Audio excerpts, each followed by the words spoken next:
Movie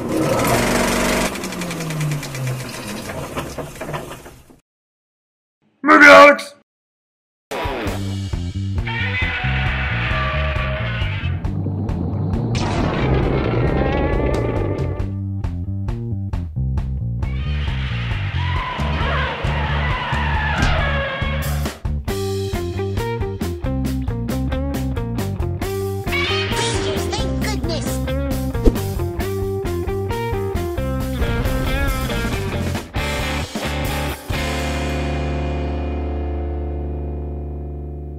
Hello, welcome back to The Niche. I am Jack Hudgens, and today I'm looking at a fairly controversial release. Just how bad is the live-action Attack on Titan? Just recently it wrapped its limited North American run, and fans are none too happy. Attack on Titan was directed by Shinji Higuchi, who is by and large best known as the visual effects director for the 1990s Gamera trilogy. The Gamera trilogy is often praised as the best of modern Japanese giant monster films, and the special effects in Gamera 3, The Revenge of Iris, is unmatched in the genre. Since then, Higuchi has pursued a career in directing with mixed results. He's remade Akira Kurosawa's Hidden Fortress and the 1973 disaster flick The Submersion of Japan. Now, both of these movies received mixed reviews, but his Japanese period piece, The Floating Castle, was honored with various Japanese Academy Prize nominations. So really, Higuchi's no slouch, and Attack on Titan being his big return to tokusatsu is reason enough to watch the film. For Attack on Titan purists who don't understand tokusatsu, I really urge you to check out my first episode. It may not change your mind about the film, but it might help you understand the intentional style that these effects were done in and why they're so spectacular. That being said, I'm gonna get this out of the way now. Attack on Titan's nothing like the anime. If you're hoping to get a frame-by-frame replay of the original story, not going to happen. Is this necessarily a bad thing? Well, if you're a fan of the anime, I imagine it is. But the truth is, as much as I enjoy the anime, I don't consider the story or characters from Attack on Titan sacred. In some cases, the movie shows off just how unnecessary some of the main characters really are. Minor spoiler alert, but let's look at Armin real quick.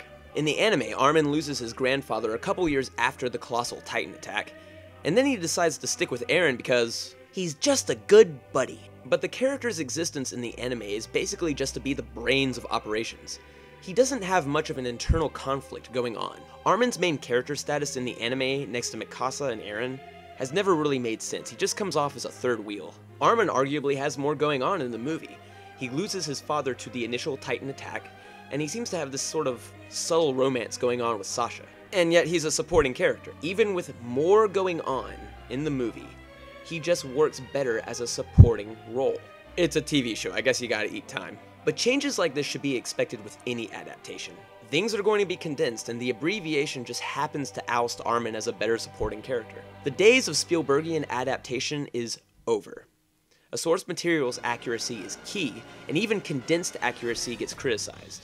Now, I'm not saying that Attack on Titan is like or even half as good as the film adaptations of Jaws or Jurassic Park, but I am saying that like those films, the deviation from source material is not the film's issue. That's right, this movie has its own set of original problems.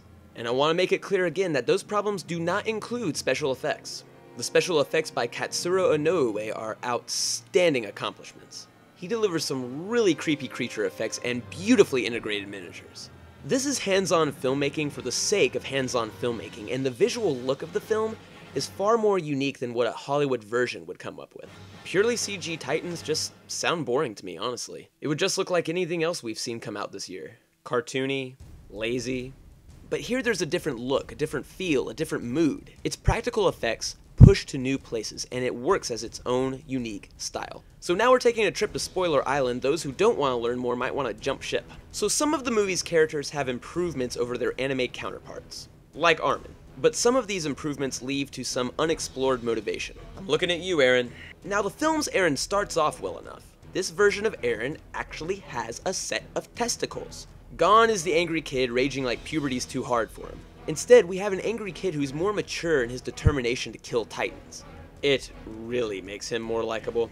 Eren's anime counterpart isn't awful, but there were a few too many times that he reminded me of this weenie. Sometimes I wonder if the reason I cut Eren any slack is because I know it can always be worse. Eren's motivation for killing the Titans comes during the colossal Titan attack, which is really spectacular. When Eren's girlfriend Mikasa is presumed eaten by the Titans, Eren vows to kill all of them. I like these changes to Mikasa up to a point, but we'll get there. 2 years after the initial Titan attack, Eren and Armin have completed their military training. Before they're shipped into battle, we're introduced to Hans, Sasha, Jean, and some new characters as well. The interaction between Jean and Eren is very enjoyable and a lot more clear-cut than the anime.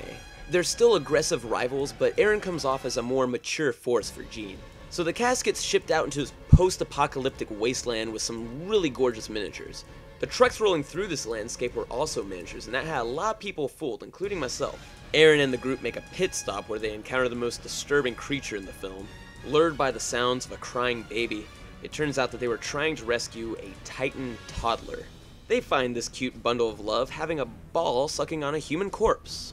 Making matters visually worse, the toddler's cheeks kind of split open to reveal a much nastier jawline. I didn't sleep after this movie.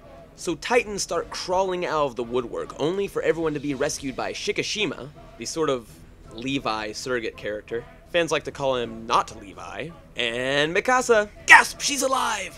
Not only is her character alive, but she starts bringing out the worst of Eren in this movie. While I enjoy this new Mikasa, it really does have a negative effect on Eren's development. And Eren's reaction to Mikasa still being alive after 2 years is fairly subdued. I'd be freaking the hell out, but he just sorta, the main reason I joined the Corps was because I thought she was dead. Later, and I don't understand why this didn't happen immediately, Eren confronts Mikasa, but very little is explored about what Eren himself feels. Shikishima, who trained Mikasa, interrupts the conversation and, as my girlfriend pointed out, has this really awful snake in the Garden of Eden moment where he offers Mikasa an apple and has her eat it in front of Eren. Eat from my fairly pointless character arc fruit. And then Eren once again reverts into the channeling of Shinji Ikari. It's a shame too, because it's at this point I realized just how gorgeous the sets in this film are. The Eren-Mikasa confrontation takes place in this post-apocalyptic building with dandelion seeds raining down on this old piano and cloth draped down from what's left of the ceiling. It's absolutely beautiful, and hats off to production designer Takeshi Shimizu for the work. It really captures how amazing of a visual artist Shinji Higuchi is, and the scene itself exemplifies how gorgeous the entire movie looks.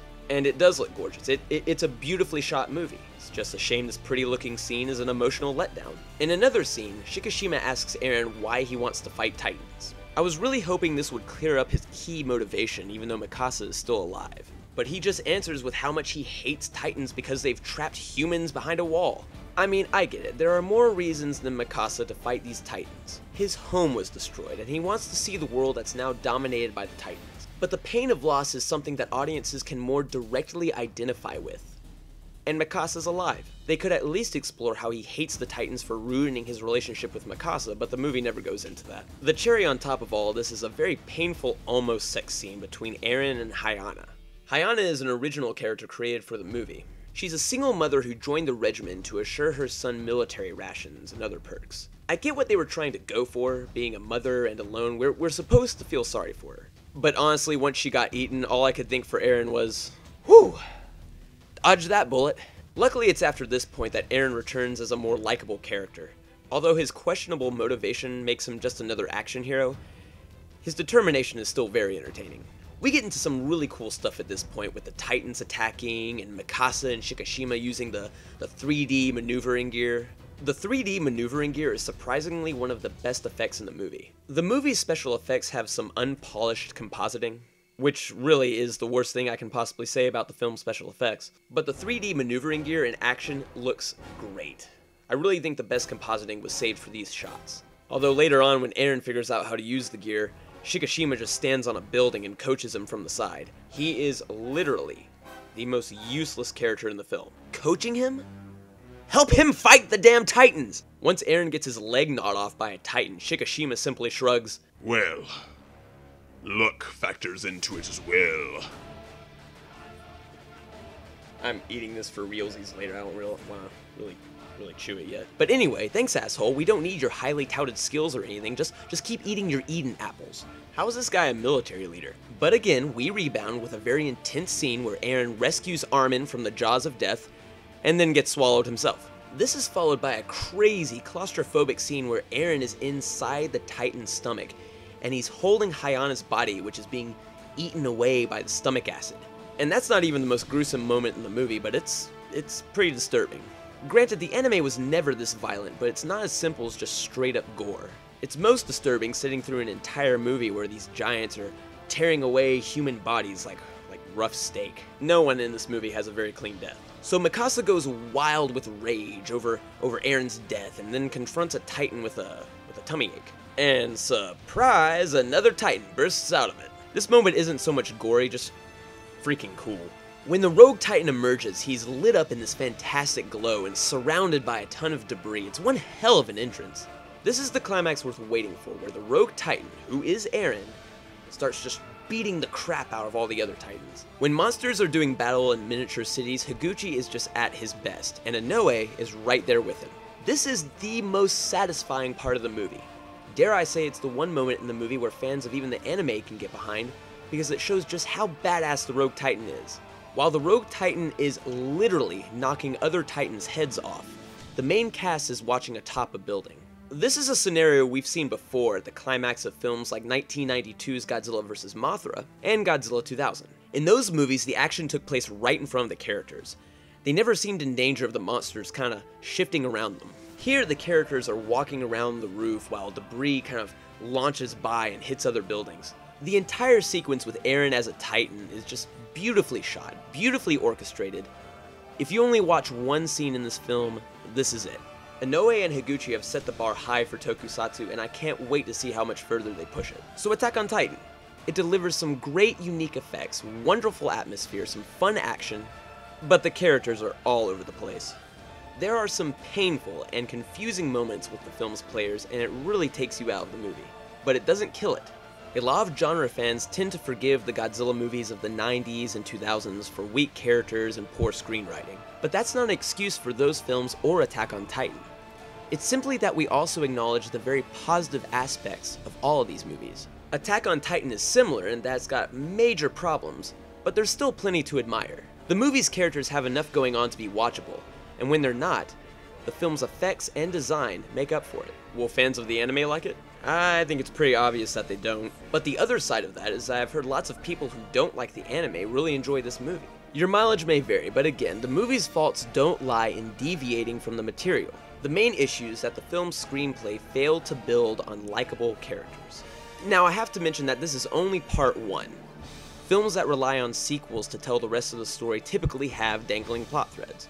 Otherwise, there wouldn't be a rest of the story to tell. Being a cliffhanger flick, it is ultimately an unfinished narrative. But still, what was presented as a single finished film was an uneven piece.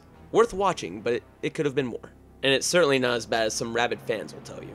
I recommend it as a curiosity, but don't expect to walk away in love. So tell me what you thought of Attack on Titan. Are you too in love with the anime to look past the deviations? Or do you enjoy both? Do casual genre fans enjoy it? And what about people who don't like the anime? Let me know what you think in the comments below. And if you're interested in more of my thoughts on the film, make sure you read my written review on sci-fi tokusatsu. It's in the description right down there. Well, thanks for playing along, guys. Make sure you subscribe to Movie Holics, and make sure you follow us on Facebook, Twitter, Instagram, and SoundCloud. Also, make sure to visit the website, movieholics.net. And if you're interested in following me, my Twitter is gmanon_sci-fi. Attack on Titan Part 2 hits theaters October 20th. Until then, guys.